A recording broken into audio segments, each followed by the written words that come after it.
Thanks, everybody. And like I said, I'm really excited to be here. I just started my timer. Okay, so everybody knows. So strangely enough, as much as I love kids and kids ministry, I'm not going to talk to you about kids for the next 14 minutes. This actually has nothing to do with children. It has to do with managing a team.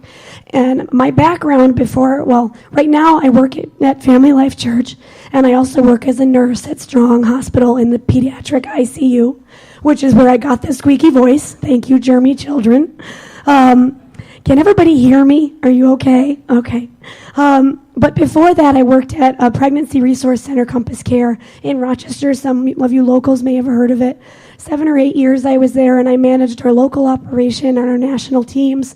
And I learned a lot by accident and by mistakes made and by lessons learned about how to manage a healthy team and keep them healthy. So for those of you that manage teams in other areas of your church, this might be helpful to you. You're going to see the 7 keys show up here as we talk.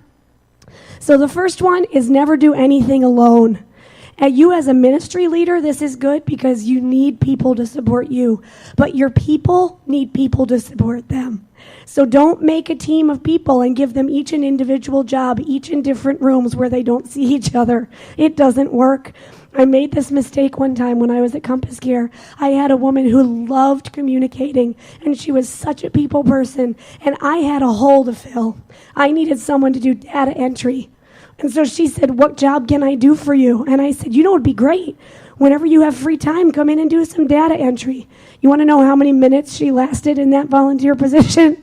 It was draining for her because she did not have a team.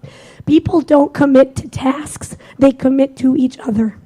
So if you are missing something, if you're finding people leaving your team, it's because you're asking them to commit to a job or a room or a curriculum and not to you and the other people that are serving next to you. Let me tell you, when you have a group of people on a team, they're less likely to call in and say, "I don't have time to come and do this with you today." Because they're not letting down a curriculum. They're not letting down a job. They're letting down a group of people that they care about. So never do anything alone. Number 2, never be the smartest guy in the room. Now, this might seem counterintuitive to some of you as leaders. Sometimes you think in order to be the leader, you have to be the expert in the field. In some ways, that's very true.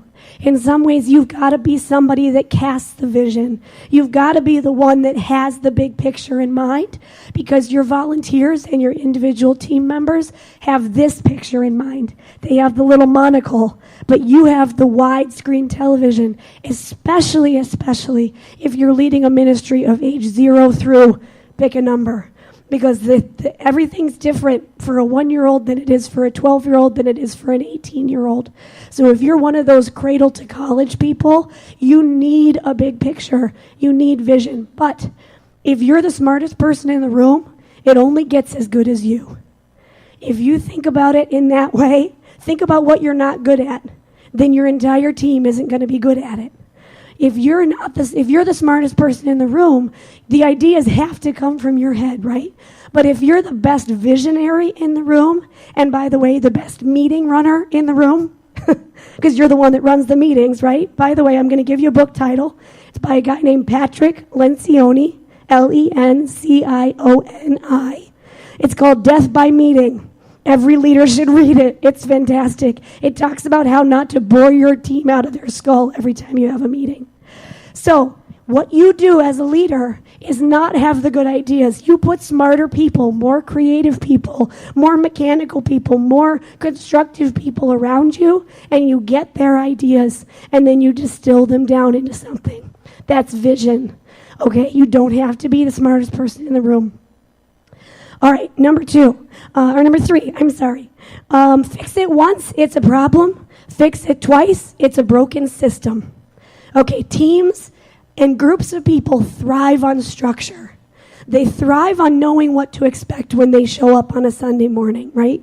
This is true for any team anywhere in the world, but if you have more than one person doing the same job, say you have 4 Sunday school teachers in your elementary room, and they each take 1 week of the month, do you think it works well if none of them know what's expected of them when they show up? No. And do you think it works well for a 5-year-old to have a different schedule every time a new teacher walks into the room? No. So if you have a problem that you have had to solve more than one time, don't solve the problem, build a system. Okay? We had a problem in our preschool classroom 2 or 3 years ago where we found that they were missing like large chunks of time because a teacher was having to take one kid to the bathroom at any point during the class. And what happens with a 3-year-old when another 3-year-old says they have to go to the bathroom? Do they have to go right then? No. They have to go when the kid gets back. And so then we turn around and make another trip. And so what did we do? We created a structure where we just did a bathroom trip twice every Sunday morning. We take them to the bathroom when they get there, and then we take them to the bathroom after the lesson. Everybody goes. You don't have to pee, but you have to go, right? That's the rule. And it worked. It kept our teachers from being pulled away every time that somebody said they had to go. And let me tell you, take them when they say they have to go and they're 3. They don't lie about that, okay? I promise you this. They don't lie about that. Okay, so build a system. If you have a problem, you fix more than once. Number 4, never say the words, no, we don't need any more help. I'm serious. So how many of you have run events before? Right? I'm sure some of you have done parties or even a Sunday morning program, right? How many of you have gotten to the point where you're like, eek, I don't have enough volunteers, but we're just going to make it work, right? You kind of plan for whatever you expect, right? So we have an Easter egg hunt that we do every year. And it's our biggest event of the year. We have several hundred people walking through our doors, probably in about the span of 45 minutes. And they stay, they play games, they get candy, they get snacks, balloons, face painting, yada, yada, yada.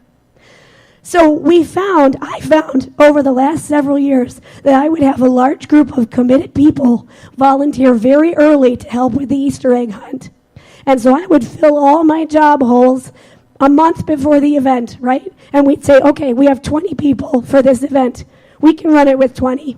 And then the event's on Saturday. Friday night, I get 3 or 4 texts from people saying, hey, I'm free tomorrow. Can I help at the Easter egg hunt? What kind of morale do you think I build in this potential, passionate, committed volunteer when I say, nah, actually we're all set? None, right? I have just alienated somebody who may actually be a huge resource to us tomorrow and in the future ministry. And so what did we do? We created a fake team. Don't tell them it was fake. We created a new job because I would rather have a committed, passionate person be in the building doing a job that I didn't need yesterday than to never have them be a part of my team from here on out. So we made a team of runners. They just circulated the room. 3 people just go around and ask if anybody needs anything. And guess what? Now we have a runners team built into our team structure for the Easter egg hunt because it turned out to be really useful. Never say we don't need your help. The caveat to this, I assume everybody knows this, but if you have somebody that you believe to be unsafe with children, if you have somebody who you have not background checked, if you don't have a system for that in your church, you should. You need to know who's working with your kids. So random Joe Schmo that walks in off the street and says, can I help? No, not today you can't, but become a part of our church. Let us see who you are. Let us know your character, and then I'd love to have you join us for the next event. Okay, everybody's okay with that? Okay. All right, number 5, kind of related to the second one that I said never do anything alone. Run away from what I have now called the warm body principle.